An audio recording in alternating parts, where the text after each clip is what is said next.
Hello everyone.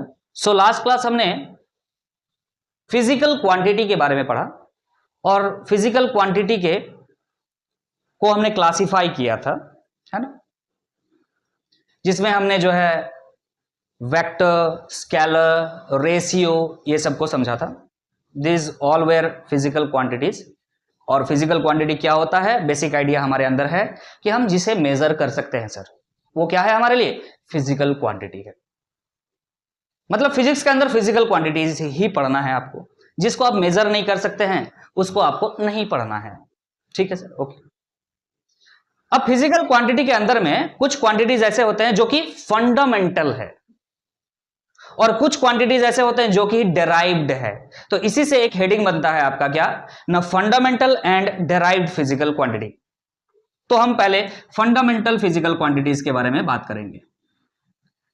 Fundamental physical quantity हम shortcut में लिख रहे हैं PQ, that is fundamental physical quantity. भाई फंडामेंटल फिजिकल क्वांटिटी क्या होता है ना, ऐसा फिजिकल क्वांटिटी, ध्यान दीजिएगा, ऐसा फिजिकल क्वांटिटी जो किसी का हेल्प नहीं लेता है। मतलब वो खुद में ही सबसे फंडामेंटल है, वो किसी से बना नहीं होता है। It is made up of itself, it does not take help of others. जिस यूनिट को बनाने के लिए, जिस क्वांटिटी को बनाने के लिए किसी और का मदद नहीं चाहिए, उसको हम क्या कह देंगे, फंडामेंटल फिजिकल क्वांटिटी। और मैकेनिक्स के अंदर इस बात को ध्यान रखिएगा, हम क्या कहने जा रहे हैं आप लोगों के साथ। मैकेनिक्स के अंदर आप जो क्लास 11th के फिजिक्स पढ़ेंगे उसके अंदर आप कह सकते हैं 3 ऐसे फिजिकल क्वांटिटीज हैं जिसको आर्बिटरी यूनिट्स माना गया है, आर्बिटरी फिजिकल क्वांटिटीज माना गया है। मैं फंडामेंटल फिजिकल क्वांटिटी को अगर कहूं तो डिफाइन कर देता हूं, those which does not take help, या फिर which does not, which is not, सीधा सीधी करते हैं, which is not made up of any other physical quantities. ऐसा फिजिकल क्वांटिटी जो किसी और से बना हुआ नहीं होता है, नाम ही है फंडामेंटल। ये मतलब सबसे बेसिक बात है ये।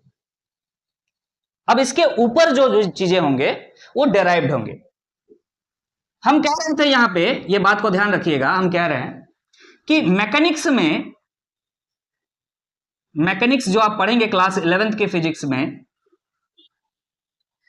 इसमें 3 unit of mass, unit of length and unit of time.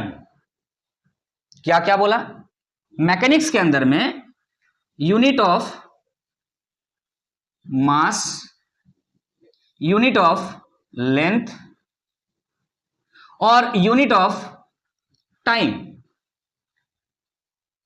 इसको क्या माना गया है, इसको माना गया है फंडामेंटल फिजिकल क्वांटिटी। सिर्फ मैकेनिक्स के अंदर का बात कर रहे हैं। आपका मन में यह होना आ जाएगा, सर क्या ये 3 ही फंडामेंटल फिजिकल क्वांटिटीज है? No. So these 3 physical quantities, fundamental physical quantities, are under mechanics.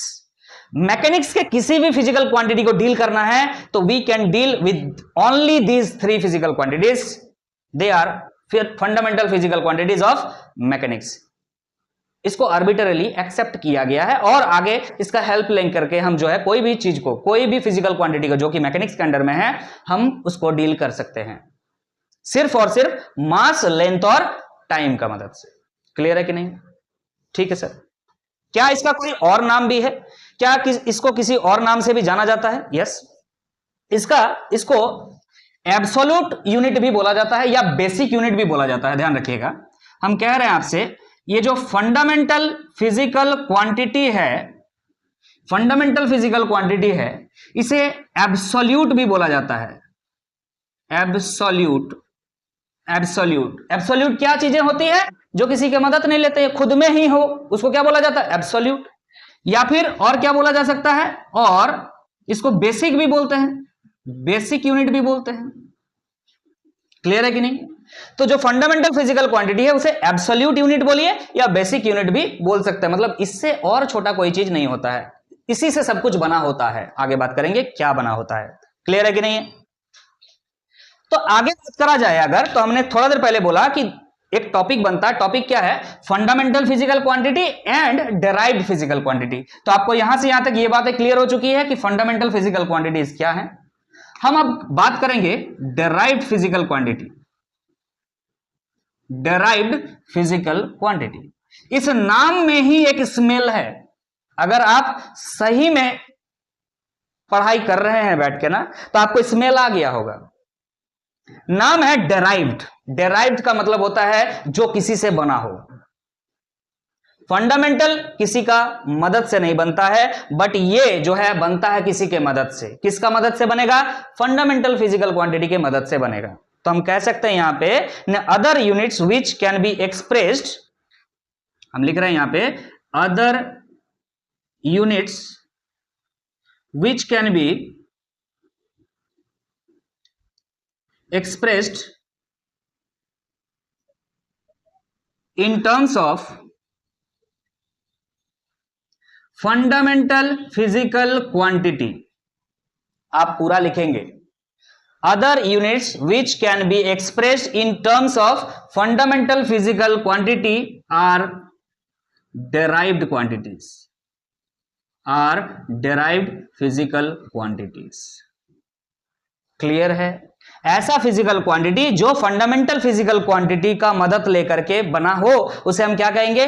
Derived physical quantity. I hope you guys are clear with this. हम इसके फंडामेंटल फिजिकल क्वांटिटी के ये तीन के अलावा और क्या है इनके बारे में भी चर्चा करेंगे, और डेराइव्ड फिजिकल क्वांटिटी के कुछ एग्जांपल लेकर के भी समझेंगे। ध्यान दीजिएगा। तो हम फंडामेंटल फिजिकल क्वांटिटीज और डेराइव्ड फिजिकल क्वांटिटीज के कुछ एग्जांपल को देखेंगे, बट उससे पहले एक टॉपिक और क्लियर कर लीजिए तो अच्छा होगा। वो क्लियर क्या है टॉपिक ना? System of units. क्या कह रहे हैं हम लोग? System of units. ये क्या है भाई? आपने लास्ट क्लास में पढ़ा था ये बात कि किसी भी फिजिकल क्वांटिटी को मेजर अगर आपको करना है, आपको दो चीजें चाहिए। आपने फॉर्मूला लिखा था कि Q इक्वल टू क्या होता है? NU। यस और नो? याद है? तो ये फिजिकल क्वांटिटी है, इसको मेजर करने के लिए दो चीजें चाहिए। एक चीज क्या है? न्यूमेरिक वैल्यू, और एक दूसरा चीज क्या है? यूनिट। तो याद कीजिए, एक एग्जांपल मैं लिया था कि लेंथ है, लेंथ मान के चलिए कितना है ना? 1000 मीटर। कितना है? 1000 मीटर। तो लेंथ क्या है? 1000 मीटर। न्यूमेरिक वैल्यू क्या हो गया? 1000। यूनिट क्या हो गया? मीटर। आगे बात करें, क्या हम इस चीज को ऐसा नहीं लिख सकते हैं 1 किलोमीटर? क्या हम इस चीज को ऐसा नहीं लिख सकते हैं 1 किलोमीटर? सो नाउ ये था आपका न्यूमेरिक वैल्यू, अब क्या हो गया? न्यूमेरिक वैल्यू 1 हो गया। ये था आपका यूनिट, ये हो गया आपका यूनिट। मतलब ये न्यूमेरिक वैल्यू के साथ साथ यूनिट भी बदलता है। मतलब किसी एक फिजिकल क्वांटिटी के कई अलग यूनिट्स हो सकते हैं, ये हम समझाना चाह रहे हैं। आप लेंथ नाप रहे थे, आप लेंथ मेजर कर रहे थे, आपने पहले किस में मेजर किया? मीटर में, और बाद में आपने किस में मेजर किया? किलोमीटर में। I hope you guys are understood. आप सेंटीमीटर में भी माप सकते हैं, आप मिलीमीटर में भी माप सकते हैं, आगे आप पिकोमीटर में भी माप सकते हैं। क्लियर है कि नहीं? तो यूनिट्स होते हैं, इसीलिए यहां पे जो है ना यूनिट्स देने के कुछ सिस्टम बनाए गए थे कि यूनिट आप कैसे दोगे। तो यूनिट देने का जो तरीका है, जो पद्धति है, जो सिस्टम है, उसी को क्या नाम दिया गया? System of units. तो सिस्टम ऑफ यूनिट्स कितने हैं? तो सिस्टम ऑफ यूनिट आपको मेनली 4 टाइप के पढ़ने हैं। पहला सिस्टम ऑफ यूनिट मैं बात कर रहा हूं, ध्यान दीजिएगा। पहला सिस्टम ऑफ यूनिट है आपका CGS unit. CGS unit system बोल सकते हैं। ओके सर, CGS सिस्टम लिख देते हैं। ओके। दूसरा है आपका MKS सिस्टम। दूसरा क्या है? MKS system. तीसरा है आपका FPS सिस्टम, और चौथा है आपका SI सिस्टम। आपने क्लास 9-10 में ये पढ़ा होगा ना सर, फोर्स का SI यूनिट क्या होता है सर, न्यूटन होता है। ये SI वाला है, मतलब आपने SI तो पढ़ लिया है, लेकिन कुछ सिस्टम ऑफ यूनिट्स और भी थे जो पहले यूज किए गए हैं। उसके बाद आज के टाइम पे हम किसको सबसे ज्यादा तवज्जो देते हैं, वैल्यू देते हैं, SI को, because it is internationally accepted by all the countries, it is universally accepted. लेकिन ये सब जो यूनिट सिस्टम है ये प्रॉपर किसी एक एरिया, किसी एक जोन के लिए जो है एक्सेप्टेड था। आप लोगों को लास्ट क्लास मैंने बताया था, आप लोग याद कीजिए कि CGS सिस्टम जो है वो कहां का सिस्टम है, देख के बताइए जरा, आप लोग को बताया गया है सब कुछ, मटेरियल मिला हुआ है आप लोगों को, क्या लिखा हुआ है, आप CGS सिस्टम को लिखा है गॉसियन सिस्टम, हाँ और भी नाम है, ठीक है। छोड़िए, आपको एक मोटा मोटी आइडिया होना चाहिए, क्योंकि ये ज्यादा सवाल यहां से बनते नहीं है। आपको यहां CGS का फुल फॉर्म पता होना चाहिए। C का मतलब है सेंटीमीटर, G का मतलब है ग्राम, G का मतलब है ग्राम, और S का मतलब है सेकेंड। देखिए ध्यान से, यहां हमने 3 चीजों के बारे में बात किया है, that is centimetre, gram, second. Centimetre को किसके लिए, ऑब्वियसली लेंथ के लिए, ग्राम किसके लिए, ऑब्वियसली मास के लिए, और सेकेंड ऑब्वियसली किसके लिए, टाइम के लिए। देख रहे हैं ना, मैकेनिक्स में हमने बोला कि 3 यूनिट्स को, किसके किसके यूनिट्स को, मास के, लेंथ के और टाइम के यूनिट को क्या किया गया है, एक्सेप्टेंस दिया गया है। लेकिन इनके अलावा भी फंडामेंटल फिजिकल क्वांटिटीज होते हैं जो कि हम आगे डिस्कस करेंगे अभी। अब आते हैं, ध्यान से देखिए, मतलब ऐसा सिस्टम ऑफ यूनिट्स जिसमें लेंथ को सेंटीमीटर में, मास को ग्राम में और टाइम को सेकंड में मेजर किया जाता है, उसको हम क्या कहते हैं, CGS सिस्टम। सिमिलरली MKS में क्या होता है, M for stands for metre, K stands for kg and S stands for second. Clear है कि नहीं? इसका मतलब ऐसा सिस्टम ऑफ यूनिट जिसमें लेंथ को मीटर में, मास को kg में और टाइम को सेकंड में मेजर किया जाता है, उसको हम क्या कहते हैं, MKS सिस्टम। आगे बढ़ते हैं, नेक्स्ट है आपका FPS system. F stands for foot, P stands for pound और S again stands for second. Clear है कि नहीं? तो ऐसा सिस्टम ऑफ यूनिट्स जिसमें जो है लेंथ को किस में मेजर किया जाता है, फुट में, मास को पाउंड में और टाइम को सेकंड में, उसको हम क्या कह देंगे, foot pound second system. Clear है कि नहीं? ठीक। लेकिन बाद में यह समझा गया कि भाई ये 3 से काम तो नहीं चलने वाला। कौन सा 3? ना, लेंथ, मास एंड टाइम, क्योंकि आप सिर्फ मैकेनिक्स डील कर सकते हैं इससे। Physics is not only mechanics. Physics का मतलब मैकेनिक्स एक इंपॉर्टेंट टॉपिक हो सकता है, but it is not only mechanics. Mechanics के बाहर भी जो है फिजिक्स है। आज आप लोग मॉडर्न फिजिक्स पढ़ रहे हैं, वहां पे ये 3 एनफ नहीं होते, या ये 3 को यूज करते हैं बट ये 3 एनफ नहीं होते हैं, इसके अलावा भी चीजें इंट्रोड्यूस करना पड़ता है। And those are introduced by SI system, international system of units कहते हैं इसको। SI को क्या कहते हैं, इंटरनेशनल सिस्टम ऑफ यूनिट्स। तो SI में क्या है, इस चीज को हम जो है अभी डिस्कस करेंगे, ध्यान दीजिएगा। तो अब हम जो है SI सिस्टम को क्लियर करेंगे। फोर्थ जो सिस्टम ऑफ यूनिट है आपका, वो क्या है, SI सिस्टम। अब ये SI सिस्टम को फुल फॉर्म क्या है, SI सिस्टम को क्या नाम से जाना जाता है, it is known as international system of unit.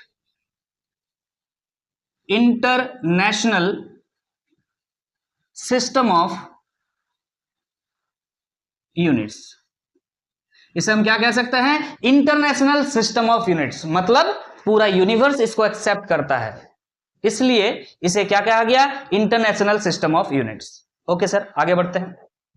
क्या एसआई सिस्टम में वही 3 है फंडामेंटल फिजिकल क्वांटिटीज? तो अभी मैंने बताया नहीं है। तो कितने हैं सर? 7 है। देयर आर 7, देयर आर, आप नोट्स बना सकते हैं बहुत बढ़िया से, कोई दिक्कत नहीं है। There are 7 fundamental physical quantities, physical quantities, ठीक है। There are 7 fundamental physical quantities in this system. ये बात आप आराम से नोट कर सकते हैं। 7 फंडामेंटल फिजिकल क्वांटिटीज है, किसके हिसाब से है? एसआई सिस्टम के हिसाब से है। बाकी जो 3 इसके अलावा आपने पढ़ा, that was CGS, MKS, FPS, उसमें सिर्फ 3 थे, जो कि किसका किसका था? लेंथ का था, मास का था और टाइम का था। बहुत बढ़िया से याद कर सकते हो आप लोग यहां बैठ के। तो 7 फंडामेंटल फिजिकल क्वांटिटीज कौन कौन है, अब आपके लिए ये इंपॉर्टेंट है। तो हम यहां पे एक लिस्ट बना रहे हैं, ध्यान दीजिएगा। यहां पे मैं क्वांटिटीज को लिखता हूं, फिजिकल क्वांटिटीज में लिखता हूं एक एक करके। पहला जो फिजिकल क्वांटिटी है वो है लेंथ। आप बोलेंगे सर थोड़ा देर पहले भी तो बोले थे। तो हम कहां बोल रहे हैं भाई? वो जो 3 है वो तो सही, साथ में और कितना ऐड हो गया होगा? 4 ऐड हो गया। टोटल कितना है? 7 है। पहला हो गया लेंथ, दूसरा है आपका मास, और तीसरा हो गया आपका टाइम। ये तो 3 है ही जो मैकेनिक्स को पूरा डील कर सकता है। Fourth one is electric current. Electric current, क्या इलेक्ट्रिक करंट मैकेनिक्स का पार्ट है? बिल्कुल नहीं। अब मैकेनिक्स क्या है अगर ये समझना है तो जब मैकेनिक्स स्टार्ट करेंगे, काइनेमेटिक्स पढ़ाएंगे, तो जो है बढ़िया से ध्यान दीजिएगा तो आपको समझ में आ जाएगा। ठीक है सर, बेसिक पढ़ रहे हैं अभी, बिल्कुल चैप्टर 1 में है। हम सिर्फ आपको ये सच समझ के पढ़ा रहे हैं कि आप जस्ट क्लास 10 पास करके आए हैं। ऐसा नहीं होना चाहिए कि भाई डर गए पहले ही, डरना ही नहीं है। आप एकदम बेसिक तरीके से पढ़िए, आसानी से सब कुछ हो जाएगा। क्लियर है? फिफ्थ वन इलेक्ट्रिक करंट हो गया आपका, फोर्थ। फिफ्थ है टेम्परेचर, फोर्थ है, फिफ्थ है आपका temperature. Sixth one is amount of substance, amount of substance. और सेवेंथ है आपका luminous intensity, luminous intensity. Sir कहां यूज होगा? टाइम टू टाइम आपको पता चलता रहेगा, मैं याद दिलाता रहूंगा कि कहां यूज होगा। फिलहाल आप इस 7 फंडामेंटल फिजिकल क्वांटिटीज को याद कर लीजिएगा 1 by 1। Length, mass, time, electric current, temperature, amount of substance, luminous intensity. Hindi वाले टेंशन मत लीजिए, इंग्लिश में लिख रहे हैं मतलब आपको नहीं समझ में आएगा, ऐसा नहीं होना चाहिए। हमने बोला एसआई सिस्टम को क्या कहते हैं? इंटरनेशनल सिस्टम ऑफ यूनिट कहते हैं, अंतरराष्ट्रीय इकाई का माध्यम कहते हैं। ठीक है, इनमें कितने हैं ना? 7 फंडामेंटल फिजिकल क्वांटिटी है, मतलब मूल भौतिक राशि। फंडामेंटल फिजिकल क्वांटिटी का मतलब क्या होता है? मूल भौतिक राशि। आगे बात करते हैं। तो यहां पे क्वांटिटीज के अंदर में कौन कौन से हैं? लेंथ लंबाई, मास द्रव्यमान, टाइम आपका हो गया समय, इलेक्ट्रिक करंट विद्युत धारा, टेम्परेचर तापमान, अमाउंट ऑफ सब्सटेंस मतलब हो गया पदार्थ की मात्रा, लुमिनस इंटेंसिटी को हिंदी में बोलते हैं ज्योतिर्तीव्रता। ठीक है, ये सब क्वांटिटीज हो गए। इसके यूनिट कौन कौन से हैं? Name of unit, name of unit, इसके यूनिट के नाम बताइए जरा। लेंथ को हम जो है मेजर किस में करते हैं? एसआई सिस्टम में। तो आप कहेंगे, बोलिए जरा, बोलो रे, मीटर। ठीक है सर। मास को किस में मेजर करते हैं? किलोग्राम। यस, केजी आपने बताया ना, हमने नाम पूछा अभी। आप सिंबल बताएंगे तो केजी लिखेंगे। ओके। टाइम को किस में मेजर करते हैं? सेकंड। ठीक है। इलेक्ट्रिक करंट को किस में मेजर करते हैं? एम्पियर। क्लास 10th में पढ़ा ना अभी, किस में मेजर करते थे इलेक्ट्रिक करंट को? एम्पियर में। Obviously that is a fundamental physical quantity. ठीक है, that is not made up of others. वो खुद एक खुद क्या है? बेसिक है, वो किसी से बना हुआ नहीं है। ठीक है कि नहीं? ठीक है। तो यहां पे एम्पियर का बात कर रहे हैं, AM PERE। Okay sir. Temperature obviously क्या है, केल्विन, सेंटीग्रेड नहीं है, क्या है, केल्विन, याद रखिएगा। ये है आपका SI यूनिट, ठीक है, केल्विन हो गया। अमाउंट ऑफ सब्सटेंस आपने यूज किया होगा बचपन में, क्लास 9 में, mole, amount of substance. Luminous intensity होता है कैंडेला, ये आपके लिए नया है, उतना ज्यादा यूज भी नहीं है, लेकिन भाई साथ है तो डायरेक्टली पूछा जा सकता है बोर्ड्स में कि कौन से साथ है, तो डायरेक्टली याद रहेगा तब तो।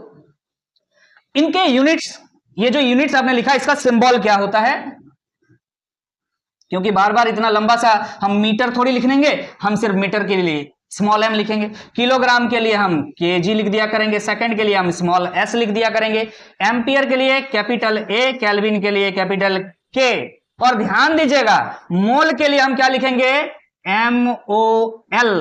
देखिए ध्यान से, दोनों में डिफरेंस है, जब नाम लिख रहे हैं तो MOLE, जब सिंबल लिख रहे हैं तो MOL। क्लियर है। कैंडेला को ओनली हम क्या लिखते हैं, CD, C कैपिटल है, D स्मॉल है, वहां तक दिख रहा है, रे देखो जरा, क्लियर है। तो ये आपका क्या हो गया, लिस्ट बन गया आपका 7 फंडामेंटल फिजिकल क्वांटिटीज का, जो कि SI यूनिट के अंडर में आता है। मैं फिर कह दूं तो फिर क्या ये साथ ही याद करना है सर, बिल्कुल, फंडामेंटल फिजिकल क्वांटिटी साथ ही याद करना है, जो कि SI सिस्टम के अंदर में है।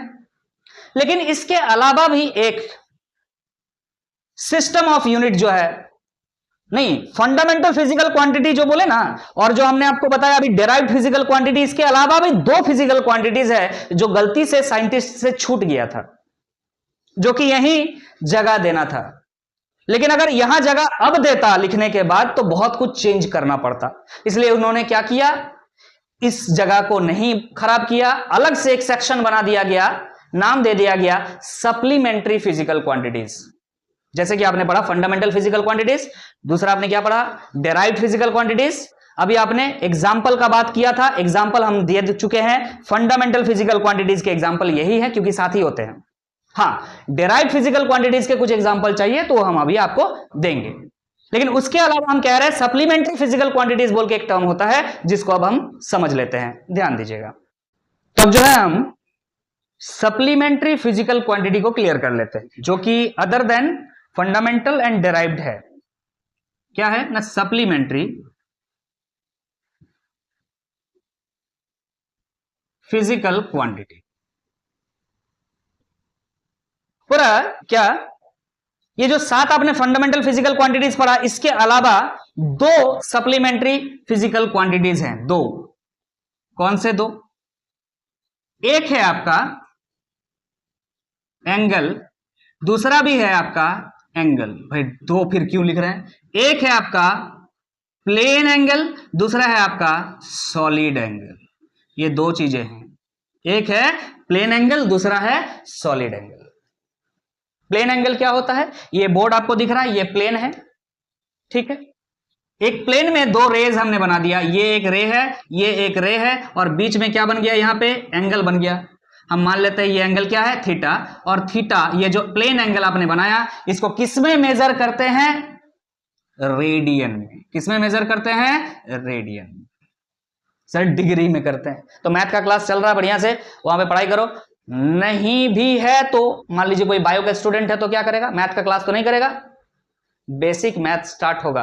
पहला चैप्टर हम जैसे ही पढ़ा देंगे, उसके बाद आपका बेसिक मैथ, फिजिक्स में ही आपका बेसिक मैथ स्टार्ट होगा, वहां पे मैं मैथ पढ़ा रहा हूँ, लेकिन फिजिक्स में जो मैथ्स हेल्प करेंगे आपको उतना ही यहां पे मिलेगा। ओके सर, तो प्लेन एंगल हो गया आपका, ये आपको समझ में आ रहा है, किसी प्लेन में हमने 2 रेज खींच दिया, दोनों के बीच का एंगल जो होता है वो थीटा हमने ले लिया, और उस थीटा को किसमें डिक्लेयर कर दिया, रेडियन। पूरा कैसे लिखते हैं ना, रेडियन ऐसे लिखते हैं, शॉर्टकट में क्या लिख देते हैं, रेडियन। डन, समझ में आया। ये रेडियन क्या है भाई, ऐसा यूनिट है किसका, प्लेन एंगल का। आप कह सकते हैं ऐसा यूनिट, हाँ ठीक है, तो इसका मतलब ये हुआ ना, अभी जस्ट आप लोगों को समझाया कि ऐसा यूनिट में 7 फिजिकल क्वांटिटीज होते हैं, तो आप कह सकते हैं ऐसा यूनिट में 2 सप्लीमेंट्री फिजिकल क्वांटिटीज होते हैं, ये ऐसा यूनिट ही है।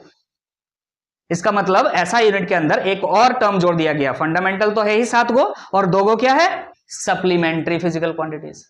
क्लियर है, समझ में आ रहा है। सॉलिड एंगल क्या होता है भाई, सॉलिड एंगल क्या होता है, तो देखिए ध्यान से, कोन बना लीजिए, एक कोन। चलिए हमने एक कोन बनाया, ठीक है, ये 3D स्ट्रक्चर है ब्रो। ये जो आपने बनाया था ये कैसा स्ट्रक्चर था? 2D था, क्योंकि प्लेन का बात हो रहा है जिसमें दो एक्सिस है only, x axis and y axis. इसमें क्या होता है? एक्स वाई और जेड एक्सिस, 3D स्ट्रक्चर है ये, ठीक है कि नहीं? तो यहां पर आपको दिख रहा है एक एरिया है, यस और नो? समझ में आ रहा कि नहीं आ रहा? कौन बना करके देख लीजिए आप। अरे बर्थडे वाला टोपी होता है बच्चा लोग का, वो देख लो आप।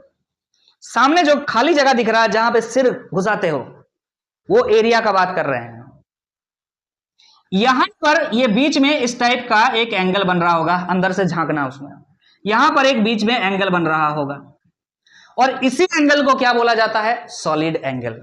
क्या बोला जाता है? Solid angle. कई बुक में अलग अलग सिंबल दिया जाता है, मैं यहां पे इस एंगल को ओम लिख रहा हूं, सॉलिड एंगल। सॉलिड यूनिट क्या होता है? तो स्टे रेडियन होता है। क्या होता है? Stay radian. इसका सिंबल होता है STERAD, ऐसे करके लिख दीजिएगा, समझ जाएगा सब। स्टे रेडियन आपने लिखा है। अरे समझ में आ रहा कि नहीं आ रहा? इस तरह भी लिख सकते हैं, और सिंपल है, इस चीज को ऐसे भी लिख सकते हैं, हमने मिटाया इसको। सिंपल कैसे लिख सकते हैं? SR, ऐसे लिख सकते हैं, स्टे रेडियन को SR लिख सकते हैं। क्लियर है कि नहीं?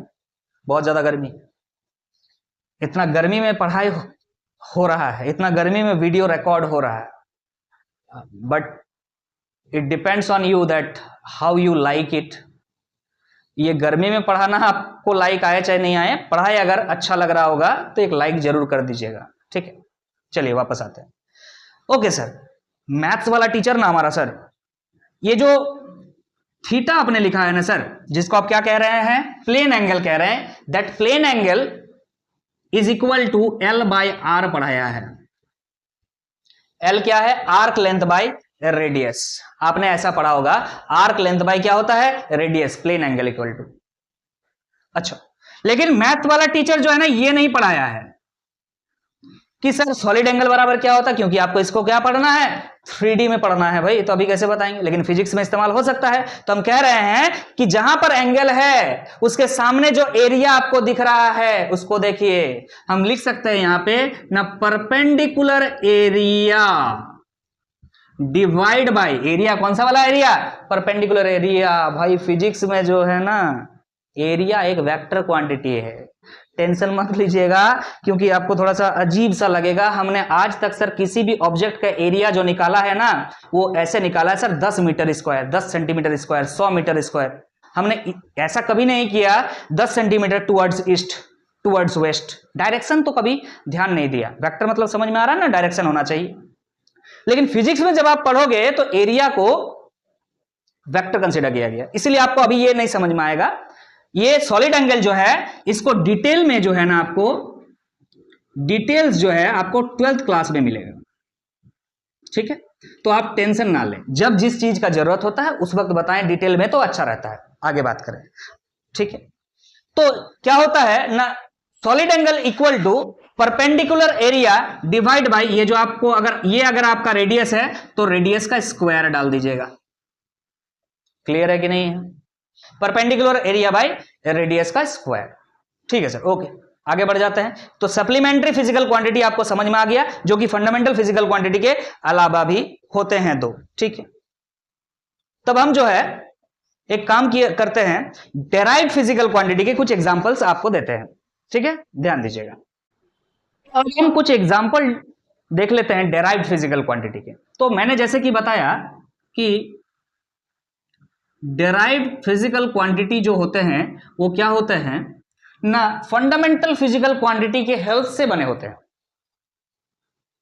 ऑलरेडी डेफिनेशन आपको लिखा दिया। इसके कुछ एग्जांपल्स देखते हैं, ठीक है? जैसे कि बहुत सिंपल एग्जांपल से शुरू करते हैं हम, एक बहुत सिंपल एग्जांपल से शुरू करते हैं, जो कि 7 आपने लिखा ना, उसके अलावा कुछ अगर दिमाग में आ रहा था सोचिए। 7 फंडामेंटल फिजिकल क्वांटिटीज थे, 2 सप्लीमेंट्री थे, उसके अलावा जो भी दिमाग में आ रहा है वो सोचिए। पहले हमको दिमाग में ये आ रहा है सर, एरिया आ रहा है कि नहीं आ रहा? एरिया, किसी भी चीज का एरिया एक्चुअली में उसका यूनिट याद होता है कि नहीं होता है? यूनिट याद रखे हो? मीटर स्क्वायर, सेंटीमीटर स्क्वायर, ऐसे होता है। वैसे एरिया अगर हम आपको बोल दे एक रेक्टेंगल है, चलिए इसका एरिया बताइए, तो क्या बताइएगा सर? L इंटू बी, यही ना, लंबाई गुना चौड़ाई, L इंटू बी। यस और नो? तो इस L को किसमें मापिएगा आप? मीटर में। और B को भी किसमें मापिएगा आप? मीटर में। So metre into metre becomes metre square. You can see कि ये जो एरिया जो कि फिजिकल क्वांटिटी है वो किसके मदद से बना है? मीटर के मदद से। और ये मीटर एक क्या है? फंडामेंटल फिजिकल क्वांटिटी है।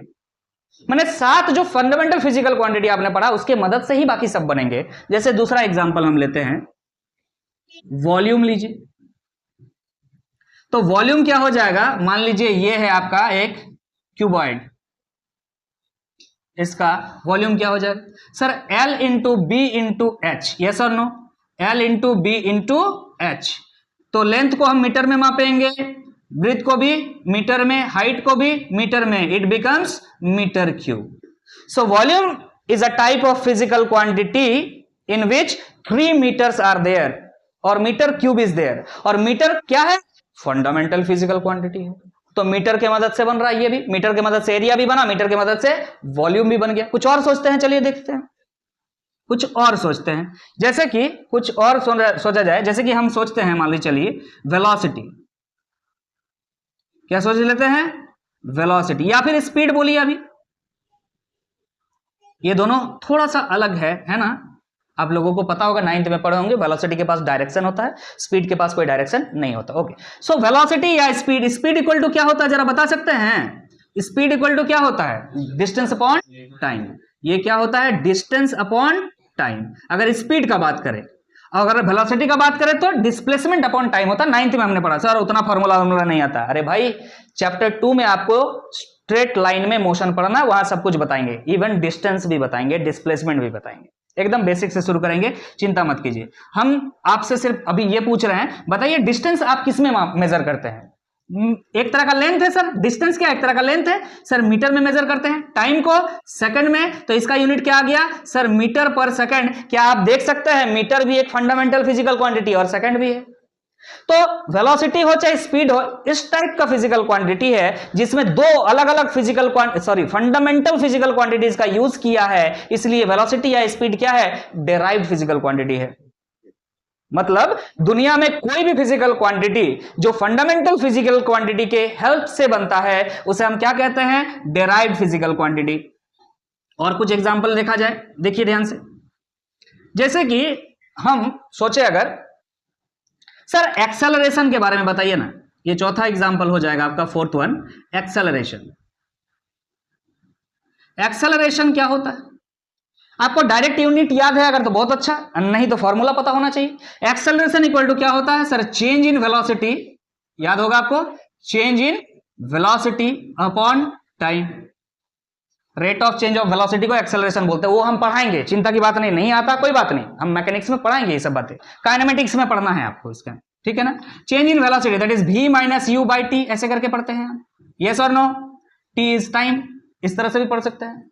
तो v किस में नापते हैं? वेलोसिटी को। अभी देखा मीटर पर सेकंड, यूनिट u, ये भी वेलोसिटी है मीटर पर सेकंड। ये फाइनल वेलोसिटी, ये इनिशियल वेलोसिटी, नीचे टाइम है, सेकंड में मापते हैं। समझ में आ रहा कि नहीं आ रहा? आपसे पूछ रहे हैं भाई, नोट, मीटर पर सेकंड माइनस मीटर पर सेकंड क्या होता है जरा बताइएगा? बोलेंगे सर 0 होता है, जो कि गलत बात। क्लियर है नहीं? आपसे पूछेगा 2 माइनस 2 कितना होता है, तब बोलेंगे 0। बिल्कुल सही बात।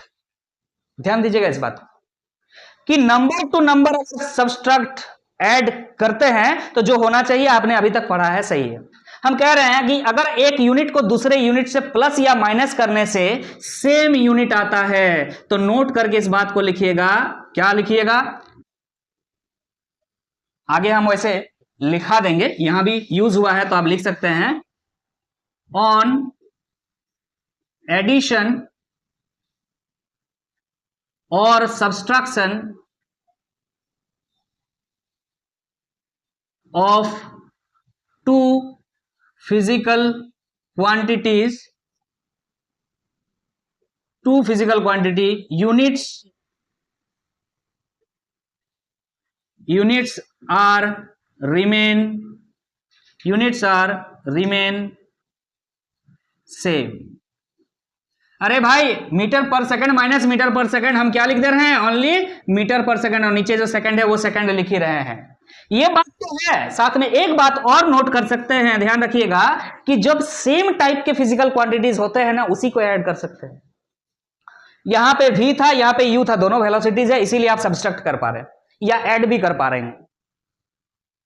Addition and subtraction, addition and subtraction